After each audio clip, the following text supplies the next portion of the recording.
Ladies and gentlemen, welcome to today's meeting of the Development Control and Regulatory Board. As usual, this meeting will be broadcast live to the public. For those not able to watch the footage live, the webcast will be available for viewing on YouTube after the meeting. Due to current situation, all other members of the board and officers presenting today are joining online. Can I please ask all officers to mute their microphones until they were invited to speak? I'll now go round and ask everyone to introduce themselves. I understand Mr. Kaufman is substituting for Mr. Gamble today. So with the roll call, I'll start with Mr. Bentley. Ian Bentley, are you present?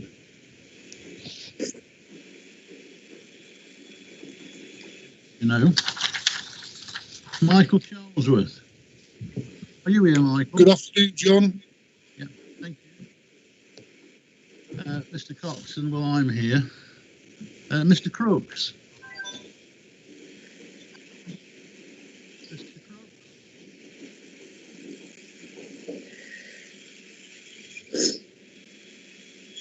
Gillard. Present, Chairman. Mr. Harrison. Yes, here. Thank you, Chairman. Kaufman. I'm here, Chairman, but I'm struggling to hear. Right. Mr. Licorice. Afternoon, John, again. All present and correct. Mr. Phillimore. Sound and vision. Thank you, Chairman.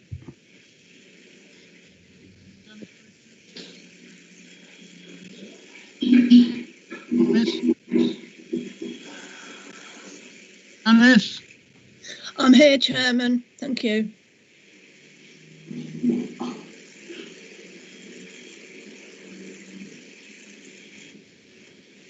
Mr. Chairman, I think we're struggling with some really weird background noise. We can't really hear you all the time. All right. There's only...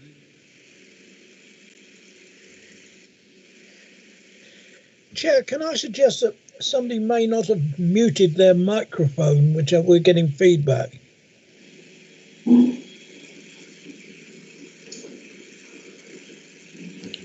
On Sheehan, are you there? Yes, I am, Chairman. I've just heard you now. Thank you. Is right. Yes, here, Mr. Chairman.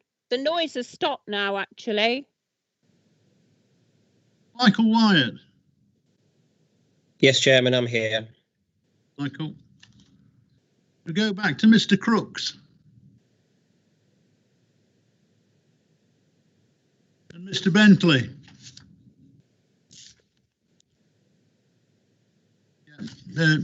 Ewan. Sorry, members, we do have to make sure that you can all hear what is being presented clearly and that you're able to make an informed decision on the applications today. So if you can't hear well enough, please let me know and we'll stop the meeting and try and sort out the technical problems. Could you give some indication of how bad this problem is, please? Yeah, and can I interject straight away? The background noise has disappeared. It was clearly somebody not on mute, as far as I can see. Everything's fine with me, Ewan. I would agree with that, Chair. Yes, If everybody's fine, happy to continue. fine, fine now, Ewan. I think it was one of the guests that joined us that caused the interference, but now the mics have gone off. It seems okay. I can hear it now, Chairman, as well. Okay here. Okay, and if everybody's happy that they can hear and understand, then we'll continue with the meeting. Okay, we'll move along then. Thank you. Item 1 on the agenda then is minutes of the meeting held on the 10th of September. I propose that the minutes of that meeting held on the 10th of September 2020. I'll second them, Chairman. Second, Chairman. Agreed? Agreed. Agreed. Agreed. Yeah, thank you. Item 2 on the agenda is question time. No questions have been received at this time. Item 3 is questions asked by members understanding orders 7375. Okay. Item 4, to advise of any other items which the chairman has decided to take as urgent elsewhere on the agenda. There are none of those. Item 5 is declaration of interest. As usual, it is noted that all members who are also members of parish, town or district or liaison committee will have a personal interest in those applications which relate to the areas covered by those authorities. Are there any further declarations of interest at this time? That looks to be no. Thank you. Item 6 is presentation of petitions. No petitions have been received. Moving on to item number 7 then, which is the application before us this afternoon. Can I please ask members to allow officers to present their full report before asking questions? Once officers are finished presenting, I will then open up questions. To indicate that you have a question, please unmute your microphone and I will call upon you one at a time. To be sure everyone has had their say, I will finalise by quickly calling on all members asking if you have anything further to add. I'm going to hand over now to Oliver Meeks and Sophie Hughes to present the application and outline obviously what the application is about. So over to you, Oliver and Sophie. Thank you. Thank you very much, Chair. I'm just waiting for the presentation to be uploaded onto Teams at the moment. Yeah, it's coming now.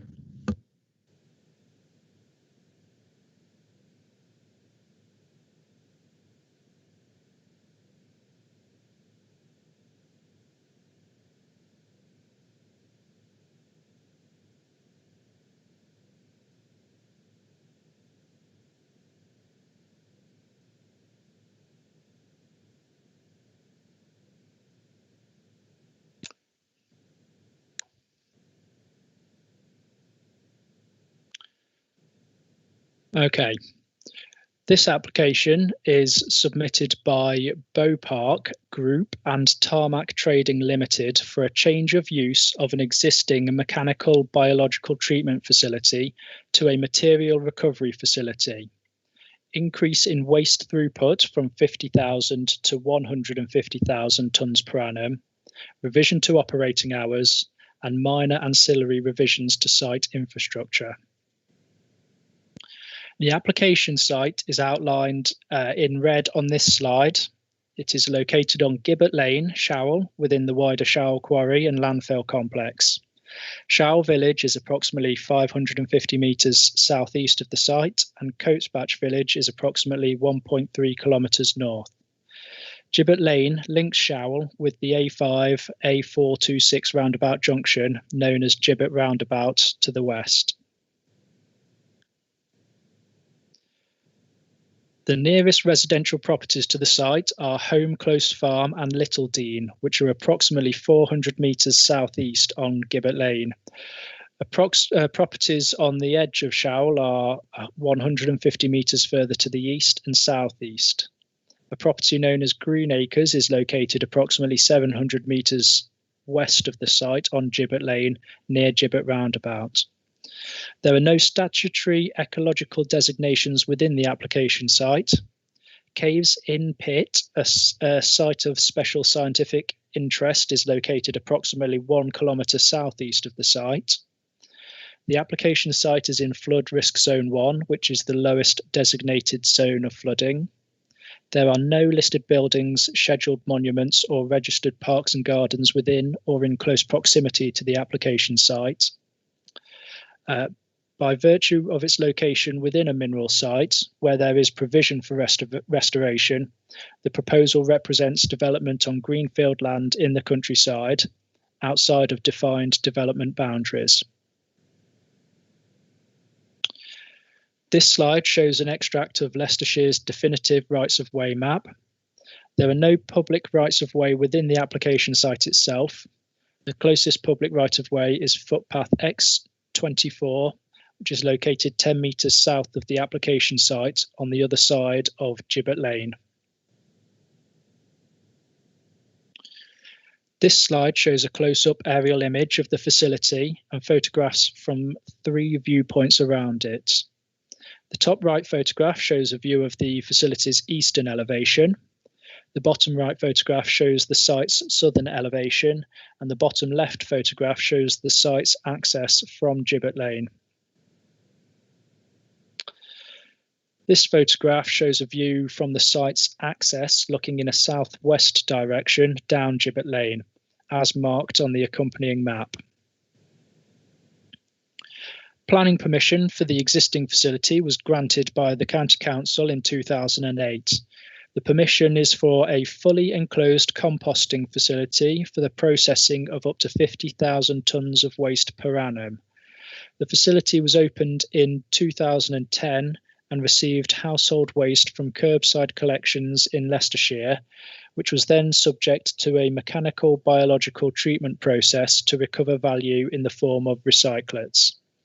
The main outputs of the process were a compost-like output for use in restoring the adjacent Coatesbatch landfill and refuse-derived fuel for use in energy generation.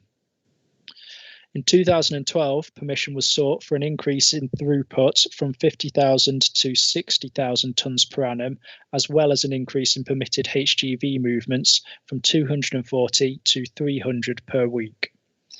The increase in HGV movements was granted, but the increase in throughput was refused on the ground that the operation of the existing facility gave rise to unacceptable adverse impact by reasons of odour, as evidenced by a significant number of odour complaints from residents in Showell Village. In 2013, an application was made for an increase in waste throughput from 50,000 to 75,000 tonnes per annum. This was refused on the grounds of the failure of the site's location against the locational policies in the now superseded Leicestershire Waste Core Strategy. This refusal was appealed, and the appeal was dismissed in October 2014. The inspector concluded that the site was not well related to waste arisings and did not have any convincing benefits of co-location. During its operational years between 2010 and 2016, the facility experienced a number of operational issues and received numerous complaints, primarily related to odour. The site was closed in 2016 and has remained mothballed since. This application today is seeking a change of use away from composting to material recovery and to increase the throughput from 50,000 to 150,000 tonnes per annum. An extension to operating hours is also sought to enable 24/7 internal processing of waste and to extend the hours in which HGVs can enter and leave the site. This slide shows the existing and proposed site layouts. The existing site layout is shown on the left, and to the east is the reception and physical treatment hall, where incoming waste is received and sorted. The largest building is the composting hall, where the digestion process is carried out, and the building is subdivided by internal walls to create 6 in-vessel composting halls. These enable batches of waste to be separated. Finally, to the north is the maturation building, where waste is composted under controlled conditions. The compost is turned regularly in this building and, under the permitted scheme, the product is then moved off-site for use as a compost soil replacement in restoring the adjacent landfill. The proposed site layout shown on the right would comprise 3 separate process enclosures. Enclosure 1 to the east would comprise a reception and physical treatment area to the east, as well as an area of the former main composting hall, which would be fitted out for the mechanical treatment of mixed waste. Enclosure 2 would be used for the storage of plastics, non-odorous material, and maintenance of the operational plant. And enclosure 3 to the north would be fitted out with a plastic recovery process. Given the proposed increase in throughput at the facility, the operation will be classed as a strategic site. Policy W3 of the Leicestershire Minerals and Waste Local Plan states that planning permission for strategic sites will be granted provided they are located within the broad locations for strategic waste facilities, which seeks to locate the largest waste management facilities in close proximity to the areas of largest waste arisings. The proposal is contrary to this policy. The applicant has sought to justify the increase in throughput by stating that it is already accounted for within the permitted tonnages of the composting facility and the adjacent landfill owned by Tarmac when combined. It has been suggested by the applicant that a legal agreement between themselves, Tarmac, and the County Council could secure this proposed reallocation of tonnages between the 2 sites. According to the applicant, this would ensure that any additional throughput above what is currently permitted would only comprise waste that would have otherwise gone to the adjacent landfill, resulting in no net increase in waste arriving at the wider Coatesbatch site when considered as a whole. However, the proposal involves waste being transported by road from a number of unconfirmed sources at varying distances from the site. Therefore, there is uncertainty that the waste would otherwise have ended up in the adjacent landfill. The majority of waste outputs are proposed to be sent off-site following processing for onward recovery or sale, again to a number of different locations, some at considerable distance from the site. Only 2% of outputs are anticipated to go to the adjacent landfill. It is therefore not clear how the proposed development will result in a direct diversion of the adjacent landfill's waste stream with or without a legal agreement in place. Although it is accepted that some of the waste received would have otherwise ended up in a landfill, based on the information submitted, it is unlikely that this would have been the adjacent Coatesbatch landfill. The proposed development would introduce new waste streams to this site from distant sources. Another key justification presented for the proposed development is the wider environmental benefits of the proposed operation. The application states that the increased throughput sought for material recovery would otherwise likely be sent to landfill. This is considered to be a benefit of the proposal and is a material consideration in its favour.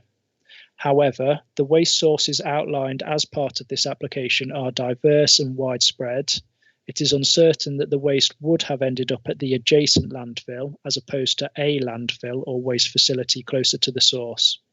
The potential environmental impact associated with the distance travelled by road between the sources, the site, and the destinations of the outputs weigh against the proposal and undermine the presumed co-location benefits.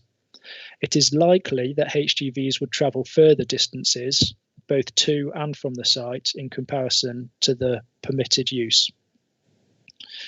The applicant describes the plastic recovery operation as providing a significant climate benefit, given that the provision of a recycled product reduces the reliance on non-renewable resources.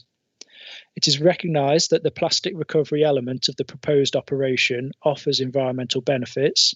However, it is also noted that waste plastic is anticipated to comprise less than 17% of the annual throughput. The extant permission already allows for the recovery of plastic and metals for onward recovery and recycling, and this accounted for 15% of the throughput in the 2008 application. With regard to technical matters, the site has historically been the subject of complaints relating to odour and flies. During its operational years between 2010 and 2016, the Environment Agency received approximately 650 complaints relating to odour and 125 relating to flies. National policy advises that waste planning authorities should concern themselves with implementing the strategy in the local plan and not with the control of processes, which are a matter for the pollution control authorities, in this case, the Environment Agency. Waste planning authorities should work on the assumption that the relevant pollution control regime would be properly applied and enforced. Whilst odour is therefore primarily a matter for the Environment Agency to regulate through the environmental permit process, it is also a material consideration in the assessment of this planning application, given the potential for impact on amenity. An odour assessment was submitted in support of the application. While some concerns with the initial assessment were raised, following the receipt of additional information and discussions with the applicant, the Harborough District Environmental Health Officer was satisfied that odour and pests could be satisfactorily mitigated through conditions, including an air quality monitoring regime. In terms of noise, the proposed intensification of the site and extension to operating hours has the potential to cause a noise impact. But the Environmental Health Officer had initial concerns around the assessment submitted, and as a result, the applicant undertook further monitoring work. The Environmental Health Officer is now satisfied that, subject to appropriate conditions, noise could be mitigated to acceptable levels. The proposed increase in throughput would use the permitted HGV movements at the site, which is 300 per week.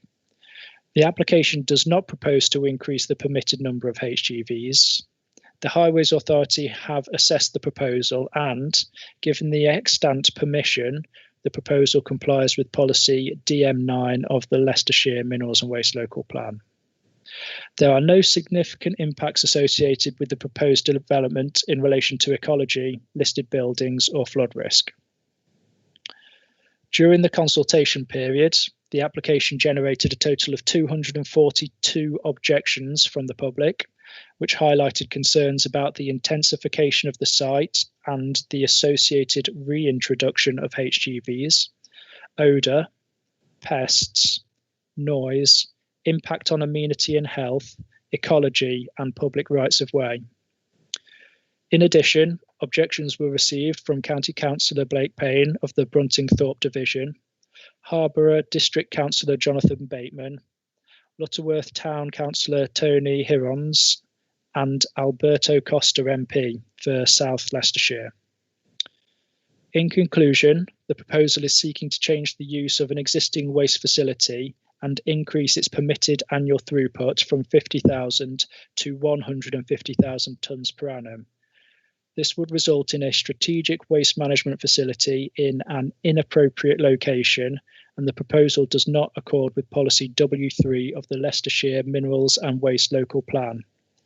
As such, it is recommended that planning permission is refused, and the full recommendation is set out in Appendix A of the board report. That's the end of my presentation, but I would be happy to answer any questions. Thank you. Thank you, Oliver. We have 5 speakers on this item. There is one additional speaker added to the list that was circulated yesterday. I've given Matthew Lawman special permission to speak on behalf of the applicant, even though I wasn't notified of his wish to speak until the deadline had passed. but I think it's only fair that people should have their say if we can accommodate it. I've got, as I said, I've got 5 speakers. Ewan will time the speaking time. There are different speaking times, but I'll tell you what time you've got when I introduce you to speak. Once you have finished speaking, if you would just stay online, just in case any members of the district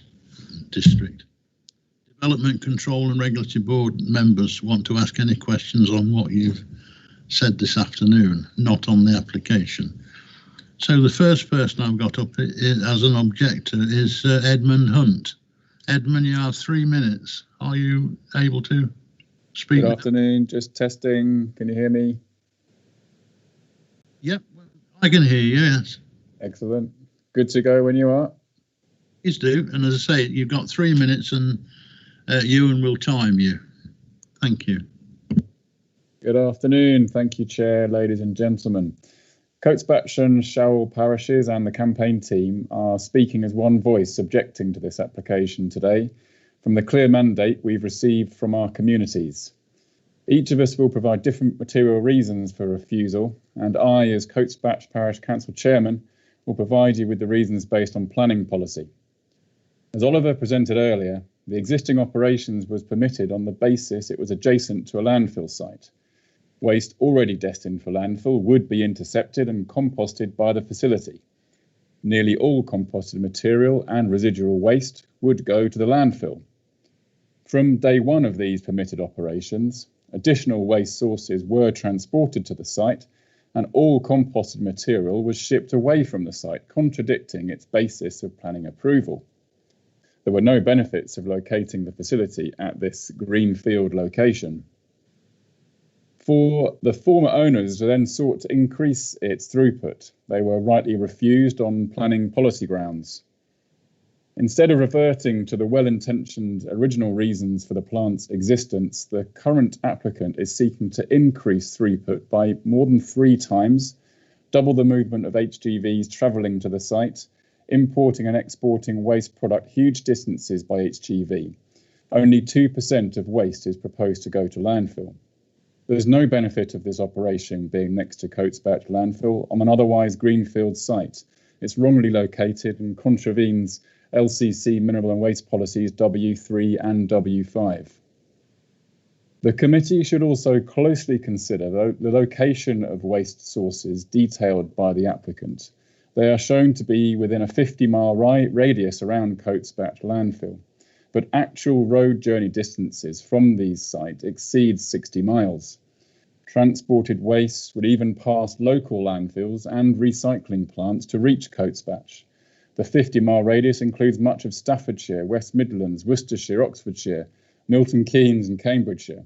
Transporting waste these distances increases Leicestershire's carbon footprint, is not sustainable, and is not supported by national planning policy and Leicestershire's mineral and waste plan. The proposal exceeds Leicestershire's waste management needs and, as outlined in the Planning Officer's report, is likely to invite uncontrolled additional waste streams inappropriate for this location. It contravenes LCC policies W1, 3 and 5. We would encourage the committee to find ways to increase Leicestershire's recycling and divert waste from landfill. It's clear that the application is not one way. It's not reducing the burden on landfill, it's transporting waste from outside the county, it's not appropriately located and fundamentally isn't compliant with national and county planning policies. We support the Planning Officer's recommendation to refuse planning permission for this application.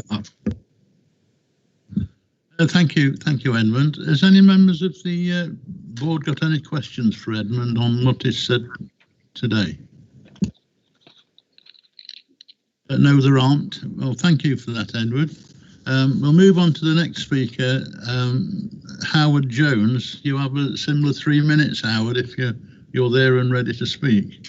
Good afternoon, ready when you are. So good afternoon, Chair. Good afternoon, everybody. Howard Jones, Chair of the Showell Parish meeting. Thank you very much for the opportunity to speak to you this afternoon. The communities have raised several local environmental issues with this proposal.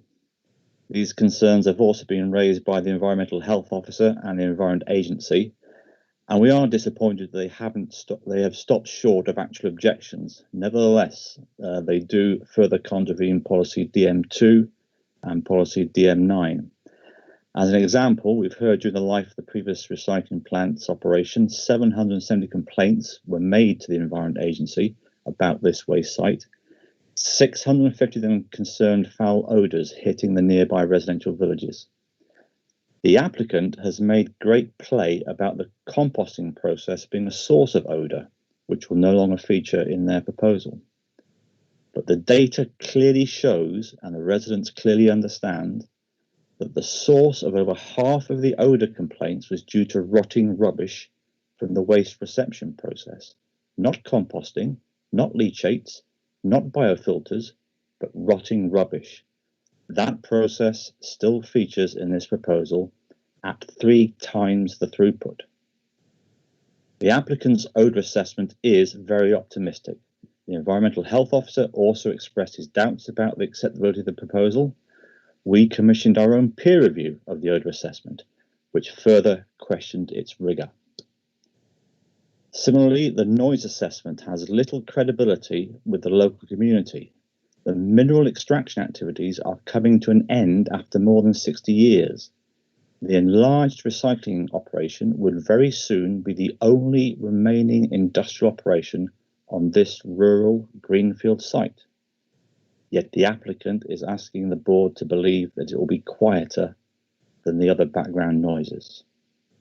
The congestion at Gibbet Roundabout, where the A426 crosses the A5, continues to deteriorate. Both Leicestershire County Council's Highways team and Highways England are trying to help Showell and other villages that have become inundated with strategic network traffic, avoiding the congested roundabout.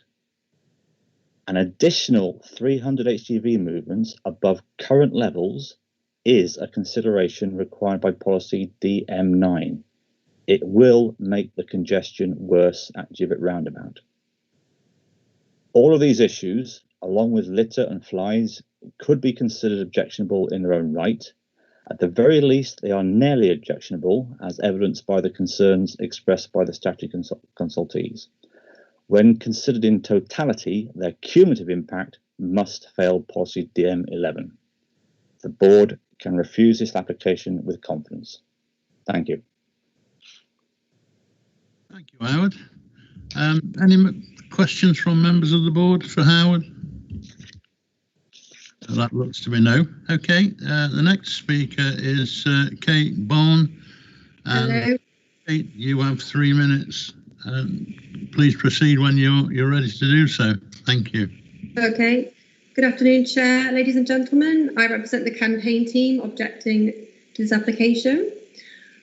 Our communities have long accepted that we have an extensive quarry in our parish. This is by necessity, and it is where the minerals are located. Other developments have justified being adjacent to these operations, for example, a tile factory, pre-mixed concrete works, aggregate recycling, concrete products, and energy recovery, because of co-location benefits. There are no co-location benefits for this proposal. This is purely a case of further development in a rural greenfield setting. Since the quarry was first permitted, many of the permanent developments have encircled our communities. The quarry and landfill, however, are classed as temporary greenfield sites. Policy DN12 requires that they are restored to their original agriculture landscapes, complemented with new grasslands, water sites, and other features that promote biodiversity and amenities for residents and visitors. This process is happening. We do now have more footpaths and new water features with an increasing variety of wildlife. This should be one of Leicestershire's success stories, but this proposal directly threatens the good work being done to comply with policy DN12. Footpath X24 is used daily by residents. It starts just 10 metres from the recycling plant boundary. Footpath X26 between Showell and Coatesbatch has for many years been rerouted around the landfill, but it is due to be reinstated across the open pastures restored as part of policy DN12. The enlarged recycling operation would just be 350 metres from this path, with its visual intrusion now compounded by increased noise and odours. Even the applicant's over-optimistic odour assessment puts this footpath within the Environment Agency's unacceptable odour level for much of its length. As the quarry and landfill are progressively restored to their traditional rural settings, in accordance with the Mineral and Waste Plan, this recycling plant would increasingly become the only remaining anomaly. The applicant acquired this facility from the previous owners when he went into administration. Both the applicant and the previous owners have accepted that the facility was built in the wrong place. We would respectfully suggest that it is their problem and they should not make it Leicestershire County Council's problem instead. Do we continue the successful restoration work, which is in line with policy DM12 and which Leicestershire County Council could be proud of? Or do we give in to further industrialisation of our rural environment, contrary to national and county policies? Thank you for your time. Thank you, Kate. Any members from the board, any questions for Kate? That looks to be no. Thank you, Kate. Moving on, the next speaker is Matthew Lawman, who is speaking for the applicant. And Matthew, you have 5 minutes. Thank you. Proceed when you're ready and able to do so. Thank you. Good afternoon. Can you hear me clearly? Yes, I can hear you. Okay, thank you very much. Good afternoon, and thank you for the opportunity to speak at the meeting. My name is Matthew Lawman. I am the project manager and agent for the planning application. There's a bit of background. Bopark, the operator at the site, is an international waste and resource management contractor. In 2016, Bopark acquired US Solution Group, who, as previously mentioned, had gone into administration. US Solutions, as I'm sure you're aware, operated a range of organic waste treatment sites across the UK.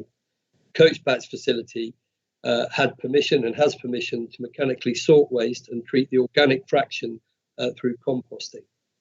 Following acquisition and a review, it was very clear that the Coachbatch facility was failing, most notably on environmental grounds, in particular the emissions of odour and the presence of flies. Bopark took the difficult decision in 2016 to suspend operations. It was undertaken with the intention of restarting activities following a review and corrective measures being implemented. The review identified significant design issues and operational issues with the site. And over the preceding period, the company has looked to implement changes to those operations to improve the issues. Bopark are currently remobilising at the site, beginning to repair the structures, reinvest in plant and make the site operational again. This is with a view to start processing over the next few months. This application that has been brought forward sought to complement the restart of the operations. The application amends the processes to be operated and the working controls to better suit the area and the infrastructure. The applicant's goal is to provide a high-class waste facility, creating employment without causing an adverse impact on the local community or the environment. The application removes the problematic composting activity that is undertaken at the site. The facility will undertake mechanical treatment only. The reinvestment at the site provides a state-of-the-art plastics recovery facility in the northern enclosure. This process primarily treats low-density polyethylene, and this operation will be one of the first in the UK. The application does enhance the treatment and throughput of residual waste, enabling a greater proportion to be recovered. Material on site is typically removed within 24 hours. This efficiency of operation could increase the tonnage up to a maximum of 150,000 tonnes per year, but it doesn't look to seek to enhance or increase the intensity of transport operations at the site. The investment at the site brings enhancements to the existing enclosures and the air management system. This, along with improved processing and air management controls, will prevent the malodorous emissions taking place. Bow Park and Tarmac believe the application will assist Leicestershire and the surrounding region recover and recycle waste in a very efficient manner. The aim of the planning submission is to ensure this is all done without causing the loss of amenity or impact to the environment. The project team seek the members of the committee approve this application and the material benefits that it brings. Thank you. Thank you, Matthew. Any members' questions to Matthew? Yes, Mr. Chairman. Mrs. Wright. Okay, Maggie, go ahead, please. Thank you. Hello, Mr. Lawman. You just said that if the tonnage would be 150,000 tonnes, but doesn't increase the transport movements. I don't see how by increasing it by such a lot of tonnage, you're not going to increase the movements. And I'm just puzzled by that. If you could just clarify that point, please. Okay, thank you. Effectively, this is around the efficiency of the transport movement. So it's a combination of the increased payload of vehicles coming in, along with the backloading of the recovered materials or the waste which is going off site. So by default, the material, an empty wagon may come in and under the current planning application and leave with waste on the back. Under the current application, which is put forward, it would arrive with waste and relieve with either a product or waste material for onward transfer. So it's a combination of both what we term as backhauling and also an increased payload. Okay, thank you. You are content with that, Maggie? Yes, thank you, Mr. Chairman. Thank you. Our final speaker then, last but not least, is local member Blake Payne. Blake, are you there? I am, Mr. Chairman. Can you hear me? Oh, yes, Blake. You've got 5 minutes. Proceed when you're ready. Many thanks, Mr. Chairman. I think a lot's already been said, and all the points on a technical level have been made by colleagues at a parish level, Howard Jones and Edmund Hunt in particular, and of course Kate, who's representing the community here. So I won't dwell on those already very eloquent, well-made points. I do want to go out my way just to congratulate and commend the department for tackling such a complex application. I think they've done a formidable job in looking at all of the components that make up the application, dissecting them, considering them properly, and then putting them back together and coming to a conclusion, which I wholeheartedly support. I think it might be quite unique where you get community organisations, representatives and leaders at the parish level, the district level, the county level, the Member of Parliament for the area, and of course the department themselves, all coming to the same conclusion, and that as this particular application should not be accepted. I appreciate it's down for a recommendation of refusal, which of course I believe the planning committee members on the DCRB board today should concur with, and the points have been made why they should refuse this application. But can I just go out my way to mention some of the environmental issues? And we've just had a representative from the applicant speak, and he's touched on the fact that they intend to open up this facility, which was mothballed in 2016, and then continue to trade it. Look, there are over 700 representations to the A about technical issues regarding flies, odour, noise, etc. previously. And I dare say, notwithstanding a few tweaks to the processes of the plant, those environmental issues will still occur when they begin to trade again. And the community, myself and all of the representatives will be onto the applicants and onto the company responsible for those issues. It's unacceptable for this level of activity to be taking place in a greenfield site next to two very, very quiet village communities. It's the wrong location. The department's come to the right conclusion as to why this application should be refused. And I put it out to committee members to do the right thing and to refuse this application. Thank you very much, Chairman. speak, and can I say thank you to all speakers? It's good that people take part in these things. Okay, now the next thing is to open it up to members then. Members, anybody want to make a comment or ask a question at this time? Chairman, Mr. Chairman, if I may, can I move the recommendations as set out on the order paper, please? Yes, Mr. Crooks. Mr. Gillard. You sound very similar, Tony. Mr. Chairman, I have a question. Again, sorry, it's Maggie Wright. Okay, Maggie, go with your question then. It was just a question regarding the odour assessment, and there'd been odour assessment tests completed, I believe. But my question is, how could they test the odour if the plant has been mothballed?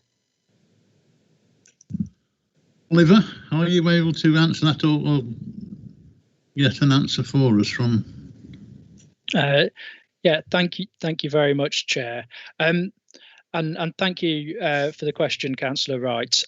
I don't believe that the odour assessment included tests of the facility at present because it's not operational. My understanding is that the assessment was a desk-based assessment that modelled potential odour. However, we do have the District Council Environmental Health Officer on the in the meeting with us today, who may be able to provide some further context to the assessment itself. So if it's okay with the chair, I'd like to invite Peter Gibson, the District THO, just to provide a little additional context in relation to the odour assessment. Thanks, Oliver. That'd be good if you could do that, please.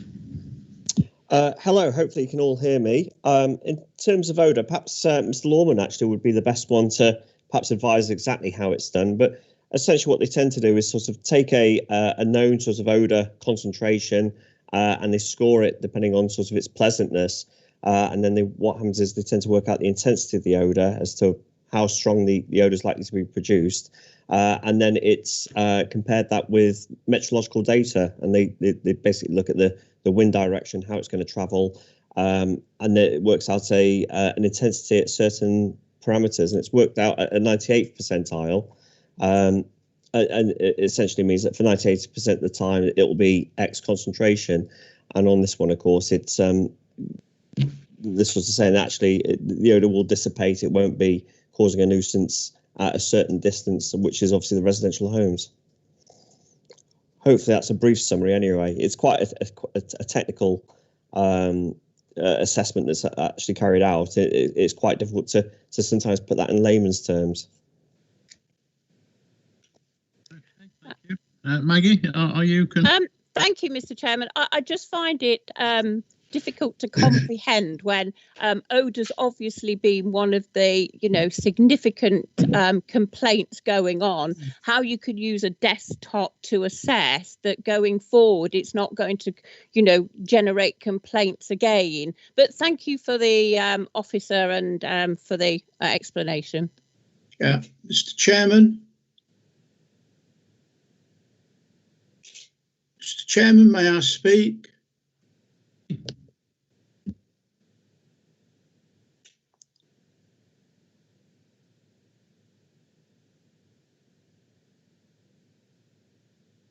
Nobody speaking. Mr. Chairman, could I speak? Please do, yes. Could you identify yourself then, please? It's Councillor Dan Harrison, Chairman. Dan? Thank you. First of all, I'd like to congratulate the officers, is my first thoughts and comments. They were first-class document, well presented, and I think any of us members who are not as technical as we'd probably wish to be could follow that with reasonable ease, and so my congratulations to them. I'd also like to congratulate the three presenters. I thought their detailing information was very good, and it's very rare that we get such good quality evidence presented to us in that manner. We're just talking about the odours of smell, and that terrible word came up, desktop. I have lots of experience in clean air and how the desktop people can get a highly polluted area and all of a sudden we have clean air, and it's just absolutely amazing. So when we talk of these technical skills using a desktop application, it does cause me concern, because truthfully my only experience is it doesn't measure up to the true facts.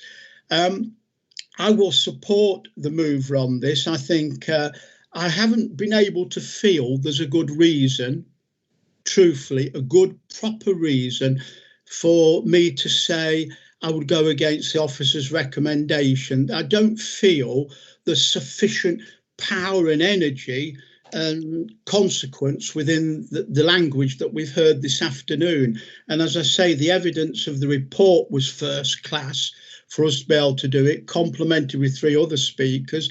And I haven't been moved by the agent and his comments. No disrespect meant to you, sir, but I just wasn't convinced, Mr. Lawman, that how you were presenting it could turn my mind. So, Mr. Chairman, I'm very happy to support, when it comes to the vote, the officer's recommendation. And thank you for letting me speak. Are you seconding, Dan, or not? I don't mind seconding. Very happy to do so, Mr. Chairman. Yes, Mr. Gillard, I think. Oh, right. OK, that doesn't matter. I'm happy. Brooks. Was you calling me then, Chairman? That's Mr. Crooks. Yeah, thank you. I fully support the recommendation, Chairman, but I don't understand how this adopted policy W3 of the Leicester Minerals Waste Plan is sort of pointing towards putting a MRF in a more urban area. Given the amount of complaints that we're getting from this rural application, I really don't understand how that would go down with residents where it's more built up, especially with 300 lorry movements being proposed. So whilst I understand that this policy has been adopted, to me, it sounds like a disaster waiting to happen. Thank you, Chair. Want an explanation from the officer, from Oliver? Yes, Chairman, if Oliver's able to give me one. Are you able to assist with this? Thank you. Yeah, thank you very much, Chair. And it's a very it's a very important question that you're asking, because the impacts on amenity and residents from matters such as odour are very strongly felt and can have a real impact on local residents. I think one of the things to highlight is that this facility is not just, or this application is not just seeking to increase the capacity of this facility, but it is also seeking to change the operation in light of the difficulties that they have had with the amenity impacts and effects that it had on local residents previously. So they are looking to remove the composting element of this facility, which is mostly what it was previously, and replace that with a material recovery facility. So the nature of composting means that there is a higher potential for it to generate odour impacts, which is different to the types of facilities that are directed towards centres of high waste arisings and employment locations, which is where MRFs are generally directed towards, in line with the Minerals and Waste Local Plan. And I think it's also worth highlighting, and whilst I entirely appreciate and recognise the significant amount of concern that is generated by the local residents and the number of objections that have been raised, not to mention those of all of the speakers and Councillor Blake Payne today. I think it is worth highlighting that as officers, with the support of the environmental health officer, we have assessed this application, and with mitigation were of the view that odour was not something that would be unacceptable as part of this proposed application. Whilst that is the case, we obviously came to the view that we don't feel that this location was a strategically acceptable location, but the odour element of it is not something that we were looking to include in the recommendation for a refusal. Thank you, Oliver. Are you content with that, Mr. Crooks? Or? Sort of, Chairman. I still think that, you know, moving one of these sort of developments into an area where there is a more population, I think we're asking for even more trouble. I fully agree with the recommendation. You know, I know I wouldn't want one near me, sort of thing. It's the old NIMBY job, but you know, I can appreciate people suffering, you know, with the lorries and the smell and the flies and all the other things that come with these things. But you know, the policy suggesting that they are nearer the source of the where the rubbish is being produced, to me, it is a, you know, a recommendation for disaster, as I said earlier. But you know, I go along with this recommendation, Chairman. Thank you. Thank you. Any further speakers?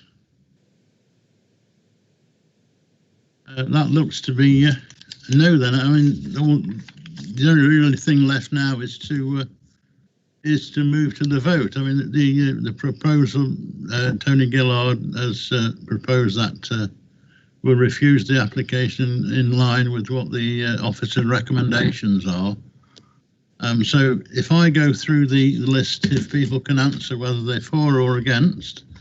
If you're for the refusal of the application. So, Mr. Bentley. Oh my. Mr. Charlesworth. For. Oxon is for. Mr. Crooks.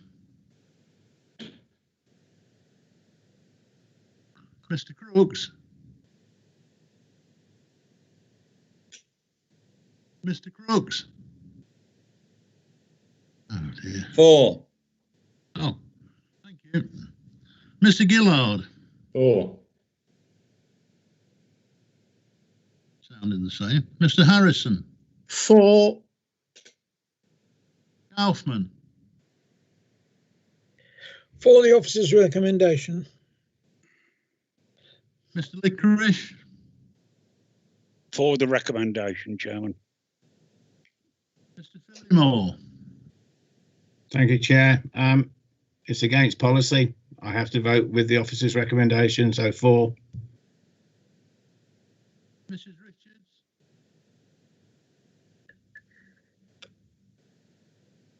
Mrs. Richards.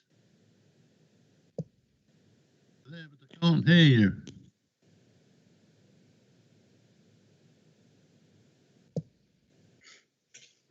Mr. Sheehan. For.